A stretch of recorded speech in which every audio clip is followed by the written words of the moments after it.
क्या है कुपोषण? कुपोषण जैसी समस्या से लड़ने के पहले ये जानना बहुत जरूरी है कि आखिर कुपोषण है क्या। कुपोषण का मतलब सही तरह पर्याप्त भोजन का पोषण ना हो पाना है, यानी जब मानव शरीर को पूर्ण रूप से संतुलित आहार एक लंबे समय तक नहीं मिल पाता है, तब धीरे धीरे उनके स्वास्थ्य में विभिन्न रूप से कमजोरियां आनी शुरू हो जाती हैं और आखिर में आगे चलकर यही एक गंभीर कुपोषण का रूप ले लेती है।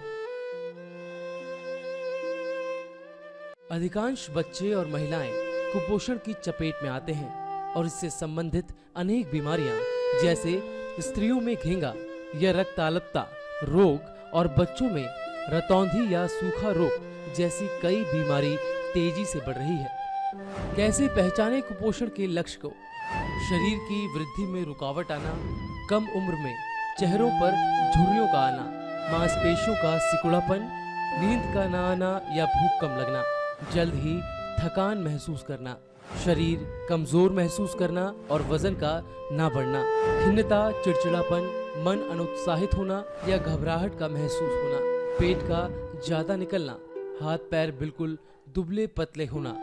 पोषण का सही तरह उपयोग न होने के कारण इस तरह की गंभीर समस्या उभर कर सामने आती है। कुपोषण जैसी बीमारी ज्यादातर बच्चों को प्रभावित करती है, जबकि ये कभी कभी जन्म या उससे पहले भी शुरू हो जाती है और ये 6 महीने से लेकर 3 साल की उम्र में ज्यादा तेजी से बढ़ता है। इसकी वजह से बच्चों में मृत्यु की दर ज्यादा बढ़ जाती है और बच्चों में खुद खा पाने और मांगने का समर्थ बिल्कुल नहीं रहता। कुपोषण से मानव विकास का दर 10 से 15% तक घट जाता है, जिससे सकल घरेलू उत्पाद 5 से 10% तक घट सकता है। बचपन से ही जो बच्चे कुपोषण से ग्रस्त होते हैं उनमें आगे चलकर सुधार नहीं हो पाता। तभी ऐसे में पूर्ण रूप से शारीरिक विकास न होने के कारण बच्चे बाल श्रमिक या बाल वेश्यावृत्ति जैसे कार्य करने के लिए बाध्य हो जाते हैं। यही बच्चे आगे मजदूर जैसे अकुशल कार्य में अपने आप को शामिल कर लेते हैं, जिससे देश की अर्थव्यवस्था का बोझ बढ़ जाता है। सीधा अर्थ यही निकलता है कि भुखमरी का एकमात्र कारण सिर्फ कुपोषण ही है। भारत में कहां-कहां कुपोषण? इस कुपोषण की जंग में जानते हैं कि कुपोषण का आतंक भारत के किन किन विभिन्न क्षेत्रों में फैला हुआ है। शुरू करते हैं देश के उस कोने से जहां बड़ी तादाद में लोग कुपोषण का शिकार हैं। मध्य प्रदेश को देश का दिल कहा जाता है और अगर गौर से देखा जाए तो यहाँ अक्टूबर 2009 से दिसंबर 2009 के दौरान मध्य प्रदेश के 4 अलग अलग इलाकों में लगभग 70 आदमी की मौत कुपोषण से हुई है, जिसमें 43 बच्चे इस भुखमरी का शिकार हुए।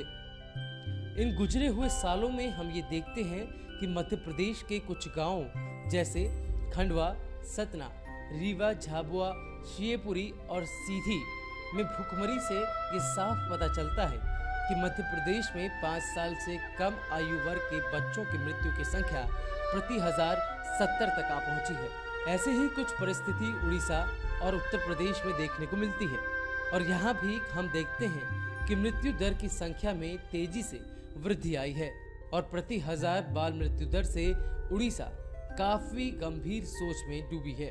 इस क्षेत्र के लगभग 29 जिलों में बच्चों में मृत्यु दर की संख्या प्रति 1000 66 है। यहाँ के कंधमाल जिले में भुखमरी से होने वाली बाल मृत्यु दर प्रति 1000 136 है, बल्कि मलकानगिरी और गजपति क्षेत्रों में भी कुछ ऐसे ही हालात हैं, जहाँ मृत्यु दर की संख्या प्रति 1000 127 है। हालांकि गुजरात की भी हालत बिगड़ी हुई है। यहाँ करीबन 10 ऐसे क्षेत्र हैं जहाँ अभी भी बच्चों तक संतुलित आहार सही मात्रा में नहीं पहुँच पाता है, जबकि कम से कम 26,871 बच्चे इस कुपोषण की चपेट में आते हैं। गुजरात के एक और पंचमहल आदिवासी क्षेत्र में सबसे ज्यादा 69,961 बच्चे आज भी कुपोषण का शिकार हैं, जबकि वडोदरा में 6,676 बच्चों में कुपोषण पाया गया है। वहीं उत्तर प्रदेश क्षेत्र में बाल मृत्यु दर के आंकड़े प्रति 1000 58 हैं। कुपोषण के गंभीर मामले भदोही, प्रतापगढ़, कौशाम्बी, इलाहाबाद, जौनपुर और वाराणसी में भी उभर कर आते हैं। अगर पूरे आंकड़ों को देखा जाए तो सबसे ज्यादा कुपोषण से शिकार क्षेत्र भारत के मध्य प्रदेश और उड़ीसा इस श्रेणी में आते हैं। कुपोषण से प्रभावित अन्य राज्य जैसे कर्नाटक में 44%, गुजरात में 47%, महाराष्ट्र में 51% है, जो अन्य राज्यों के मुताबिक काफी कम है। विदेशों में कुपोषण। कहते हैं कि गरीबी और भुखमरी केवल भारत में ही दिखाई देती है, पर हम आपको बता दें कि ऐसा बिल्कुल भी नहीं है। जबकि कुपोषण से ग्रस्त लोग भारत के बाहर यानी विदेशों में भी हैं। NFHS की रिपोर्ट के तहत ये पता चलता है कि 5 साल से कम आयु के लगभग 43% बच्चों का वजन काफी कम रहता है, जो कि सामान्य से भी काफी कम है। सामान्य से कम वजन वाले बच्चे अधिकतर बांग्लादेश में 41.3%, जबकि नेपाल में 29.1%, म्यांमार में 22.6% और पाकिस्तान में 30.9% कुपोषण है। कुपोषण का सामना कर रहे ब्रिटेन में तकरीबन 1.9% बच्चे इसका शिकार हैं। जर्मनी में 1.1%, अमेरिका में 1.3% और चीन में 3.4% बच्चे कुपोषण का शिकार हैं।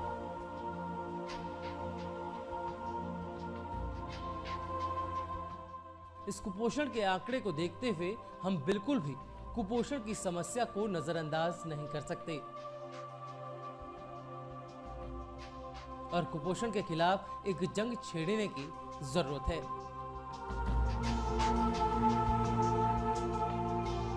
सरकार द्वारा कुपोषण से निपटने के लिए आयोजित कार्यक्रम पोषण आहार कार्यक्रम। जी हाँ, ये कार्यक्रम भारत सरकार द्वारा कुपोषण से निजात पाने और संपूर्ण रूप से पोषक आहार प्रदान करने से है। इस कार्यक्रम के अंतर्गत आंगनबाड़ी केंद्र सरकार द्वारा स्थापित किए गए हैं, जिसमें बच्चों को पूरक पोषण उपलब्ध कराए जाते हैं। आंगनबाड़ी संस्थाओं के सहयोग से 6 महीने से 3 साल, 3 साल से 6 साल की आयु वर्गों के बच्चों और गर्भवती महिलाओं को पूर्ण रूप से संतुलित और पोषण आहार दिया जाता है।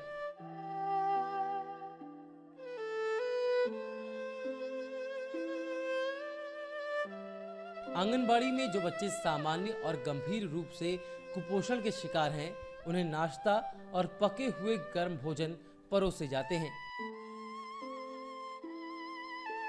बच्चों को नाश्ते में चना मुरमुरा, गुड़, उबला या भीगा चना, मूंगफली इत्यादि सुबह नाश्ते में दिया जाता है। रेडी टू ईट फूड में जो 6 माह से 3 साल के सामान्य बच्चे हैं, उन्हें 125 ग्राम और जो 6 माह से 3 साल के गंभीर रूप से कुपोषित बच्चे और गर्भवती महिलाओं को 160 ग्राम ये रेडी टू ईट फूड उपलब्ध कराया जाता है। इस प्रकार इस पोषण आहार कार्यक्रम के माध्यम से 6 माह से 6 साल के आयु वर्गों के लगभग 20.04 लाख बच्चे और 4.88 लाख गर्भवती स्त्रियों यानी कुल मिलाकर 24.92 लाख लोगों तक प्रतिदिन पोषण आहार पहुंच रहा है।